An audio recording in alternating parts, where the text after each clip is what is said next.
Stephen L. Beshear was elected governor of the Commonwealth of Kentucky in November 2007.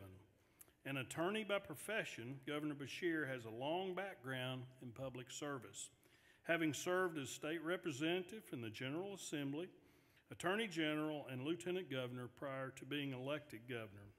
In the face of an austere state budget and a weak economy, Governor Beshear's overhaul of the state's economic incentives toolbox has helped more than 150 companies begin projects that represent an investment of more than $1.3 billion across the Commonwealth, potentially creating more than 8,200 jobs and retaining an additional 4,300 existing jobs.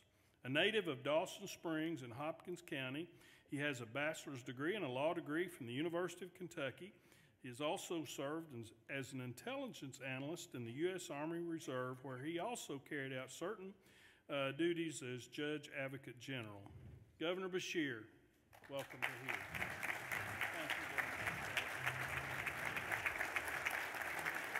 Thank you. Thank you all very much.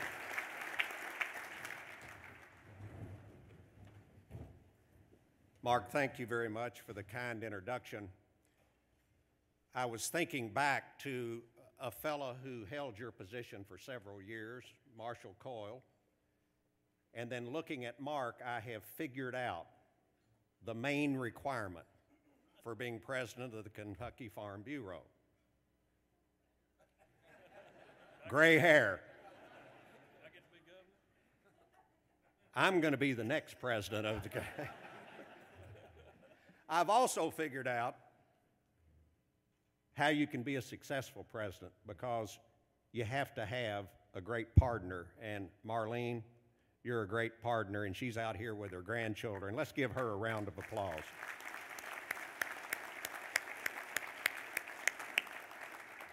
Mark, I also appreciate you introducing our National Guard men and women who are here today. You know, as governor, I'm the commander-in-chief of our National Guard, and it is a very grave responsibility to see our men and women going off to war and putting themselves in harm's way. And this outfit that he introduced is sort of a special group, because they went to Afghanistan to defend our freedom in a little different way.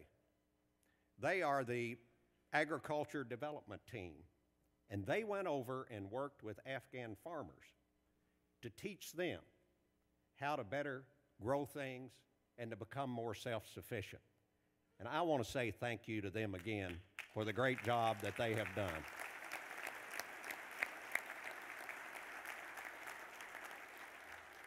You know, they have our back. And we've heard that phrase, but it's so very true. They have our back. And I want you to know that as long as I'm governor, I'm going to have your back, the farm community's back.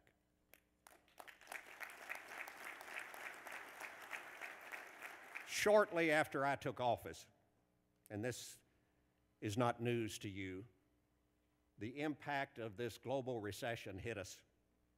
And when it hit us, I set two goals. The first goal was to help Kentucky families to survive these tough times. And the second goal was to find innovative ways to invest in the future of our state. Those two goals mirror the assurances that I have made time and again to Kentucky's farm families, assurances that I repeat to you again today. Number one, I will stick up for you during these temporary, difficult times. But number two, farming is and will always remain an integral part of my vision of the future of the Commonwealth of Kentucky.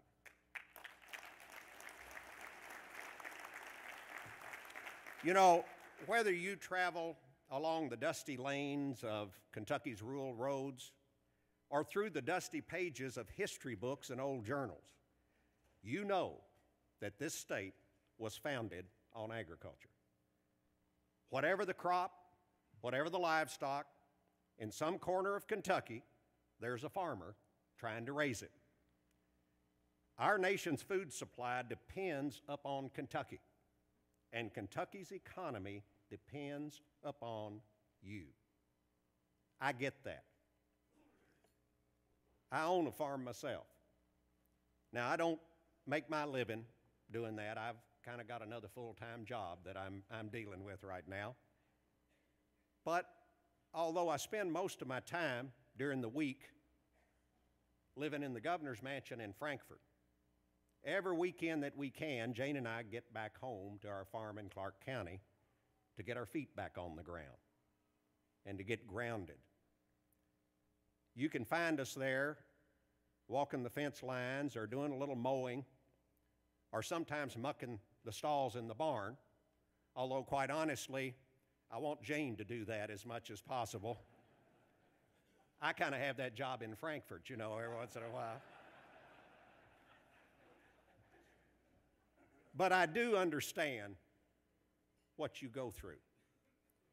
The news sometimes seems to be all about Detroit or Wall Street, but I understand that farmers are hurting the same as everybody else. And the challenges you face are not just the result of this recession, but also the result of the changing nature of the world itself. The pressures upon you are indeed great.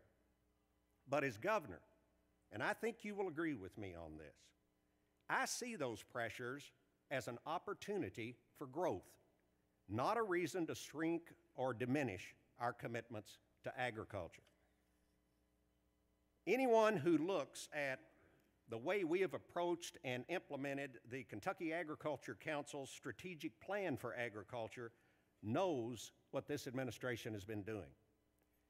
That progress is a direct result of the combined efforts of the agriculture community, government agencies, economic development, farm organizations, universities, legislators, and many others.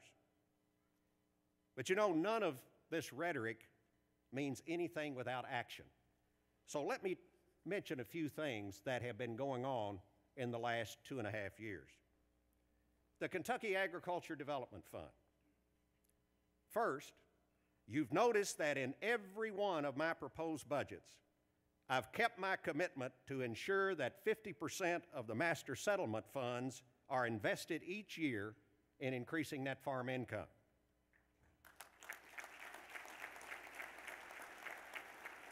And as long as I'm governor, that will always be the case. Now, with Kentucky's budget problems, there are those who have their eye on that money. And you and I must be vigilant to make sure that we maintain that commitment in every year after this. Those funds, as you well know, are the source of money for the Kentucky Agricultural Development Board, which I'm proud to chair.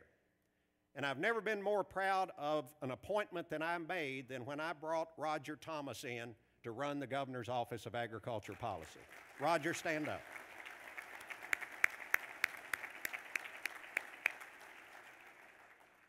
Since I took office in December 2007, the board has approved more than $71.4 million in almost 750 state, regional, and county projects to continue improving that net farm income all across the Commonwealth. The total investments include $50.1 million in direct farm cost share incentives and $21.3 million in a variety of projects from farmers markets to renewable fuel production, and we will continue to make those investments. Energy. We've also encouraged the Energy and Environment Cabinet and the Governor's Office of Agricultural Policy to form a partnership to develop energy efficiency and renewable energy production programs. On September 16th of last year, I made a $2 million investment in federal recovery funds and made it available to Kentucky agriculture for on-farm energy conservation, renewable energy production, and regional renewable fuel projects. We subsequently earmarked up to $800,000 in state agriculture development funds for eligible multi-county energy applications to further spread the opportunities created by those recovery funds. To date, Almost $1 million has been approved in ARRA grants for on-farm energy initiatives, multi-county energy initiatives, and regional farm energy education events. Along those same lines, I established the Executive Task Force for Biomass and Biofuels Development to facilitate the development of a sustainable biomass and biofuels industry in Kentucky. What a great opportunity we have for the farm economy in Kentucky. We must be a leader in that area, and if we are, we're going to create new markets for our farmers for years and years to come. Loans. Since early 2008, the Kentucky Agricultural Finance Corporation low-interest loan pool, it's grown by $10 million. Due to the declining number of large animal veterinary practices, the board established the Large and Food Animal Veterinary Loan Program that provides low-interest financing for veterinarians who establish, expand, or buy into a practice for large and food animal services in Kentucky. We've also been able to help beginning farmers in the Beginning Farm Loan Program, a program that's near and dear to all of us, Kentucky Proud. You've heard a lot recently about the program, which the Kentucky Department of Agriculture, Commissioner Farmer, myself, and others have worked so hard to improve and to expand. In 2008, I was honored to sign the bill that made Kentucky Proud our state's signature farm marketing program and promoting the commodities that Kentucky Proud members produce. We've also allocated over $7.5 million from the Agriculture Development Funds to grow this popular brand. Now, Kentucky Proud's going to get some special attention come September the 25th, which is the start of the 2010 All-Tech FEI World Equestrian Games. A Kentucky Proud product pavilion will be housed at the Kentucky Horse Park, featuring items produced from all across this Commonwealth. A celebrity chef dinner series will use Kentucky Proud products for some pretty fancy spreads. And I'll tell you, the world is going to be exposed to the Kentucky Proud label.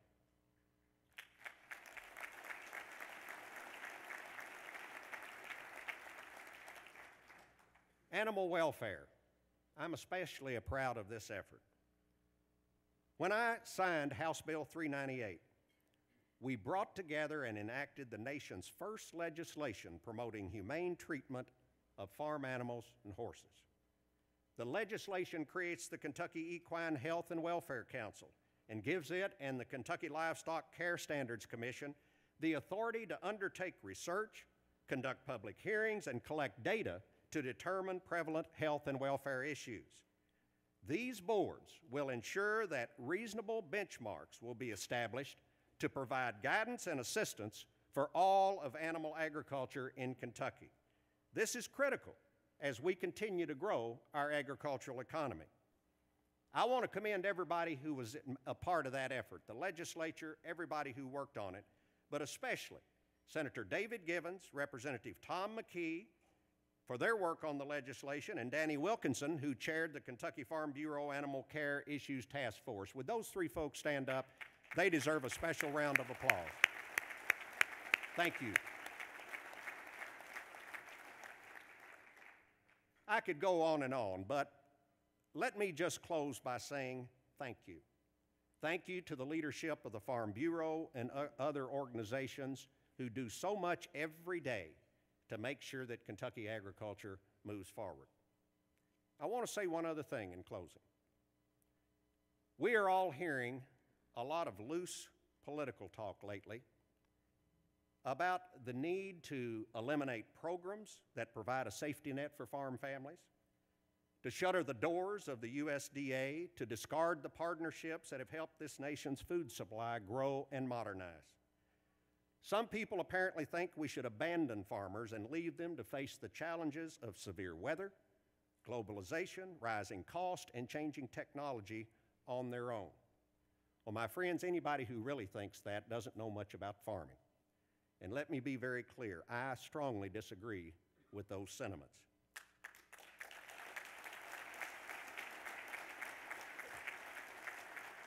This is Kentucky. Kentucky is a farm state, and this state is made up of farm families who have something to contribute to the nation and to the world.